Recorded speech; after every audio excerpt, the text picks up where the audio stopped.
Hey guys, Gilman Star here for 3dart.it. In this episode of 3dart Talk, we're going to sit down with Joe Lattimer. He's a designer, creative, motion graphic artist, and a very good friend of mine. He's going to share with us some of his experience of his working career as a freelance in London.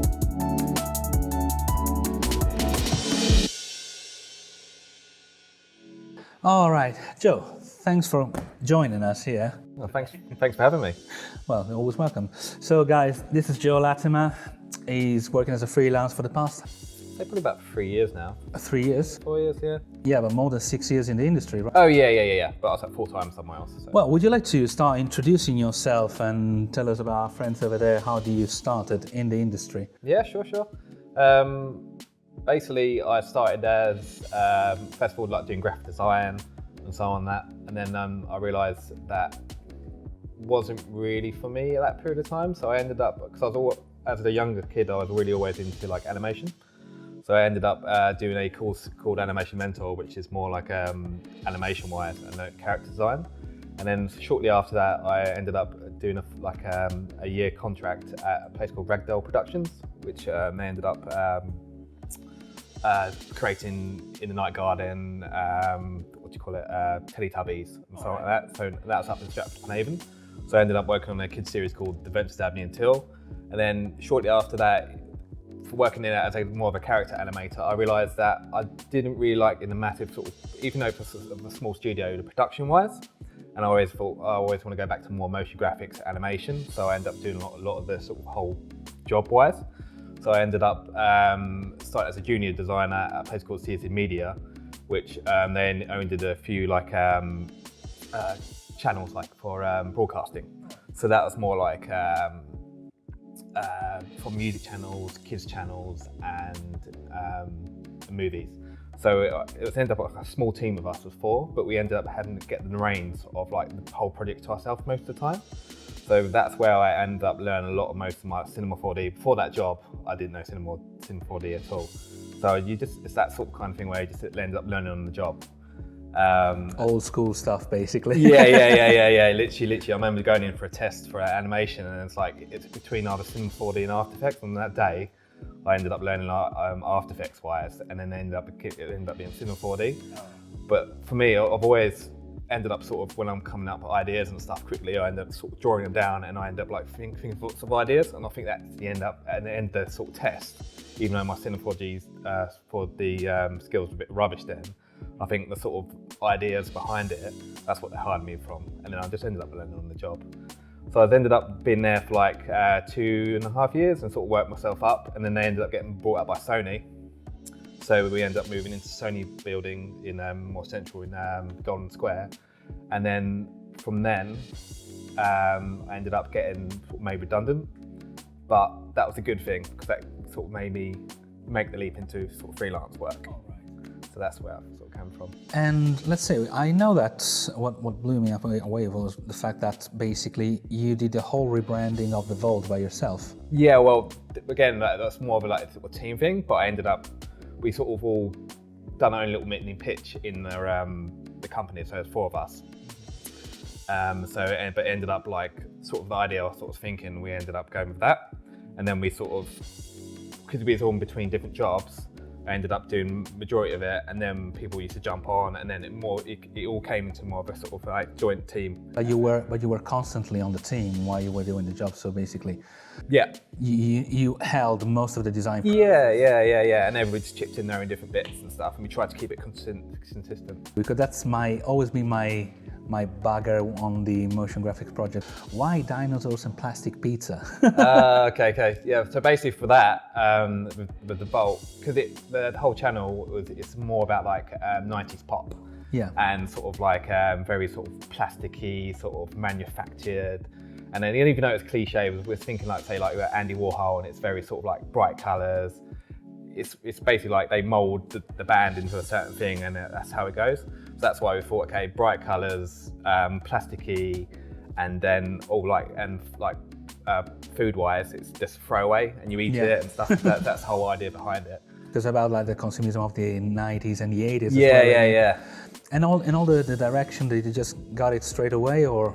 Well, the main like the channel managers who because again, that whole company was quite a small company, so a lot of people wore a lot of different hats. Yeah. So it was mainly sort of on the person who run the channel, but then we ended up just throwing on these different ideas. So it's a little collaborative sort of way with the job. Okay. So basically, what was that thing that from I don't know, graphic design, for example, or any kind of event that you were doing, like led you more to get into motion graphics? Like, I want to be a motion designer from now on, and doing commercials and maybe visual effects. Or I think partly it's the turnaround. So it can actually change. You can't constantly on the same thing. I'll just get bored if not. Yeah, trust me, I know that. Yeah. So, and I'll lose interest. So for me, it's like more about sort of getting the project, having a time limit, and doing the best you can. That there is some like frustration parts there where you don't end up having to polish it how you want to. Yeah. But that's life. I started straight away as a freelance. I had a little permanent job that wasn't at all in motion graphics, but for some reason I wanted to go freelance straight away. Instead, you did the leap. You started from permanent and you went to freelance. Yeah. What motivates you on that? Like, I was always thinking about moving on to somewhere else at some point, because I felt like to get a better being an all-rounder and actually seeing how other places work, I thought it'd be great to go sort of freelance. Especially you get to work in lots of different studios for a period of time, and you sort of think, maybe I have to slot in here and something like that. Yeah. And with the redundancy, that sort of gave me a little bit more of a nudge. So I had a little bit of blanket of money, so which I think is a big thing. You're always worried about, like, am I going to be able to pay for my bills and so on like that. And so that's the reason why half the time why I went into freelance, because I want to see a lot of different places and see where I would fit. And also hopefully, what we're hearing from other people, it gives you a bit of flexibility to do your own work on the side. So that's the reason why I went freelance. And so far it's working great, basically. Yeah, at the moment, yeah. So. Can you choose? That's another one of the big questions and big issues in the freelance, on the real world freelance industries, because what they show around there is just been of a rock star thing. So just do that project and it's very cool and I'm doing that. But there is also the other side, so you have to pay the bills, of course. Yeah. So I'm sort of when I first started, I was working for a few little different sort of studios and stuff. That's where I met you on the job. Yeah. That's when I literally first started. That was my first gig. That actually broke up because what I also like about freelance is that. But I never seen like a new starter freelance working as hard as you were. Oh yeah, but that's on every job though. Yeah, well, Jesus Christ! I mean, you left one day. It was like midnight or something. Yeah. And I saw you like. Plus, I was sort of like, do I know what I'm doing? That's half the thing. And on a day-to-day basis, basically, what's the way that you organize your job? Like, what's the procedure? Like, when you get a job, what's your schedule? How do you get the things sorted, like from the start to the end of a job? So I mean, most of the clients I've been with have been really good. One with the client at the moment, where I tend to work in their office. So a lot of that I have producers and stuff like that. So it tends to be like sort of handed on a plate wise, like this, we need this done by this, and so on and so on. But at the moment, I'm working with a client from home, which again, it's trying to with that, it's sort of a learning experience for me at the moment, wise trying to manage the client and the work and so on like that. But I tend to write out sort of a brief wise when we need to hit that deadlines and go from there. What do you think that is actually motion graphics is leading the path? Where is it going, in your opinion? Because there is a very thin line now dividing that visual effects between motion graphics. Yeah, I feel like it just goes together, blends together. It's like, I think for people getting into it at the moment, it's a really good field because it's just expanding everywhere, isn't it? Yeah. Like even like on just advertising everywhere, like say even like Instagram and that sort of stuff, but even like bigger, it's everywhere. And also the tools are getting better. Yeah. Tools are getting better. And cheaper. Yeah, and cheaper as well. Yeah. Well, list of Houdini is very expensive. It starts from a minimum $3.5 grand, goes up to 7,000, something like that. And was that the other one for Nuke? Yeah. For compositing. But there is another software from Blackmagic, Fusion, which is free. Yeah, a lot of people are using that now for compositing wise, aren't they? Well, you're still using After Effects? At the moment, yeah. What's your tool set? Well, at the moment, Cinema 4D with external renderers like Redshift, and then the Adobe suites. which is all the suite that we're gonna need basically. Yeah. And like I think like in certain jobs, if I go more back into say visual effects, then I probably will start comping in other. But again, it depends what studios I'm at and what they've got. When you have to manage your clients, it's ever happened that their expectation, they just don't really collide with your vision of the result? It depends how many people you're working in between, I find. If you're either working directly with the client, which sometimes would be good, sometimes would be bad. I feel like it's a hard thing again with like, you want to sort of show it as soon as possible, but if you do that, you also scare them if it's not polished off. Yeah. And then that's when they put in a lot of feedback and then it gets blown out of proportion. Yeah. So again, it really depends on, I feel like, on the client, and you have to sort of sell the idea and do as polished as you can. But do you go with style frames or you do straight animation? Yes, like style frames, but also sort of animation wise, depending on how long the render's going to be and stuff like that. Yeah, well, what I do usually is like, I do like an animatic, so black and white animation, just to make you understand how it moves, and then I render out the style frames. Yeah.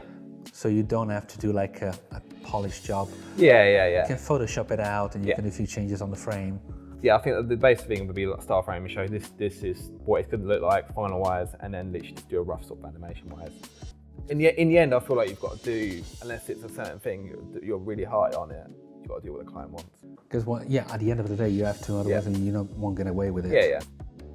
So this is your Behance page where all your work is displayed, basically. Yeah. There's a few ones which I tend to work for my other client. I haven't really part at the moment because I'm going to show you the sort of work I really want to do and stuff. So this is a little project which, personal thing, I learned some new things, which I've ended up from this project getting this new project I'm on at the moment. Okay. So they're content makers because they like this project. So it's cryptocurrency slang for beginners, which click onto here. So the idea was, I was reading from January, this time last year, I got quite into crypto, a lot of people, and lost a lot of money. But no, I didn't lose a lot of money, but like a little bit. And then there's this whole culture thing behind it where a lot of people had this sort of slang term.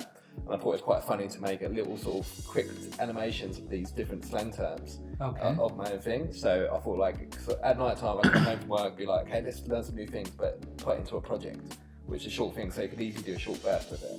Okay. There's a video of it. So my sort of ideas of that altcoins, I was thinking there's all these different alt coins. So I thought they're all trying to compete to be number one. Okay. So I thought let's just sort of get them doing weights and so on and that. And so on. The weekends there was more sort of again, it was like people sort of dropping their coins to like sort of sell at a loss and so on. So I was thinking of different sort of ways to do this in a sort of fun way. Hopefully play the video, you can sort of watch it. But I sort of just show you the sort of terms I've sort of done behind the scenes. Yeah. Which you guys can sort of watch of how my sort of my workflow works. So I tend to write sort of a. Should I play this or? Let's put it on full screen. Let's see how it is. Yeah.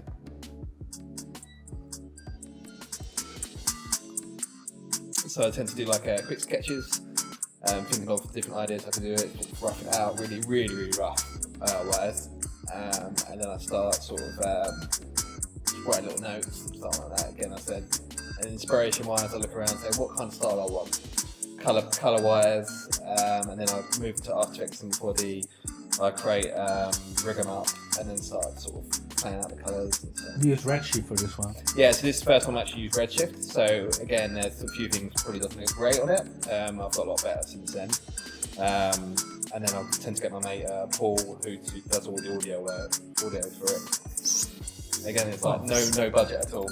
Yeah. And we just sort of. Oh, GarageBand. Yeah. You even use Garage. I don't know. Yeah. He's genius on it. I don't know how he does it. But. Well, I was just using GarageBand as well. I was doing my own recording with instruments, and when I was still using Macs, I remember that I recorded even guitars just using the microphone from the iMac. Yeah. That was great. The result was great back in the days. Now I don't know that. No, I don't know why he still uses that, but it's like stuff he records, which on the side again I do music videos in time of it because it's just a quick project. Yeah. I find because again I feel like it all sort of moves together and it makes you learn more about, say, if you're working with a director, you can sort of you know what all the lingo and the talks and stuff. Okay. That's just why I do it. So that's one of the shots that you used in the process. Yeah. So this is one of the sort of shots I've sort of animated, keyframed it, rigged them up, and then put them in, and then yeah. And let me check out. So, just can you play that on that? It still works on the. Yeah, sure, fine. Wow. So basically, you just using emitters here for do the bubbles. Yeah, well, I could have used it, but I ended up just like animating myself, and then. You still do a lot of end-to-end Yeah, animation. I'm getting more into like stuff. I'm sort of old school in that sense. I like sort of knowing where it's going, and I just keyframe the whole thing. I did a lot of stuff on keyframe too. You don't have that much control. That's the problem though, when you get clients' feedback. These are finding these sort of projects. Oh, I didn't see this one.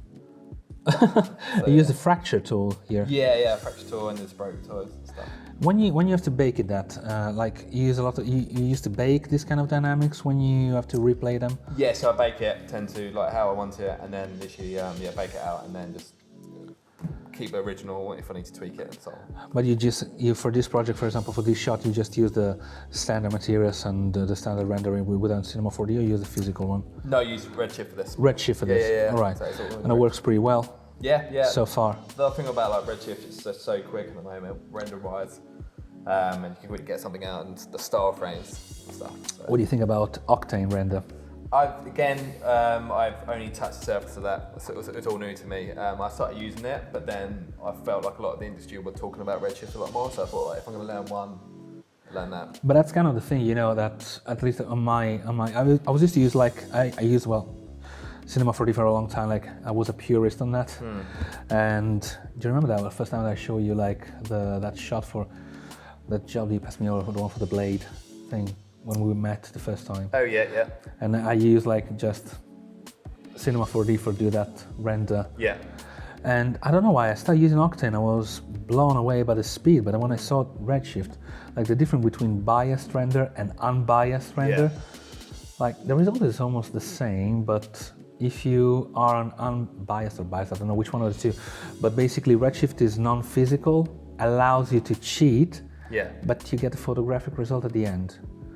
So what's the advantage at the end? So if you can be faster with one. And plus with optimization wise and sampling, it's like you can cheat quite a bit to get out quick. And that's the main thing. You always got to worry about your deadline, and you've got to get it as fast as possible, because time is money. At the end of the day, yes. And you use external render farms or just internal ones? Currently at the moment I'm using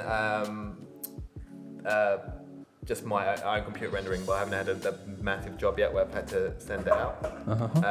But if there is a certain big scale job, then I would put it to a render farm, but I haven't yet. That's the only problem I've heard, that it's not great yet, is it? It is. There is one render farm which I'm gonna do a review about that actually, guys. Yellow Dog. Okay. The British guys, they are amazing, and price-wise, they're better than any other, because I used other render farms, which I'm not gonna say any name, otherwise we're gonna get sued or something. But it's one of the most known in the industry.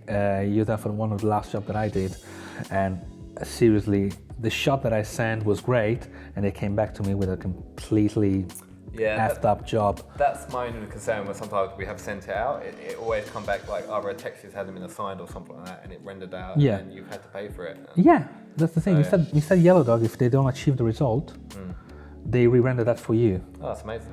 I had a problem with them, with Yellow Dog, the first time that I used them. Basically, I wasn't able to upload the job. These guys called me on Sunday evening, and they asked me to just digit command prompt R something, do this. Now you see it's opening a screen with all those numbers, and send me a screenshot. That was my network connection. They get into it and they try to fix the connection.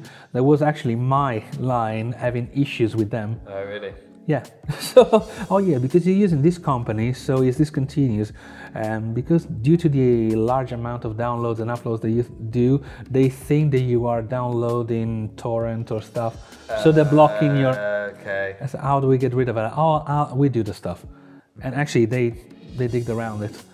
Yeah, so on a Sunday evening, you're sending the job, and so responsive for being a small company. That was amazing.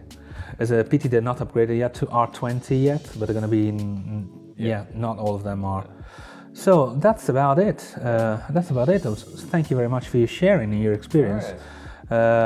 If you have, we're open to have like tutorials if you want to go dig into it more for that. So Or I can at some point sit down and do one. Yeah. Probably a better sort of. Yeah, well, if you have any time during the week, like probably this stuff is going to be cropped off now in the interview, but if you have any time and do like, okay, boys and girls, let's see how to do this and that, like a little rigging tutorial and stuff, just send that to me. I'll put that in the cut, and because this one is going to be online in a couple of weeks. Okay? Great, awesome. So, if you're ready, thanks very much. Yeah, cool. Guys, that's it. That was all most of the stuff today. Thank you very much, Joe, for joining us and share your experience with us. And we hope to see you very soon. Thank you. Okay, cheers. Bye, guys.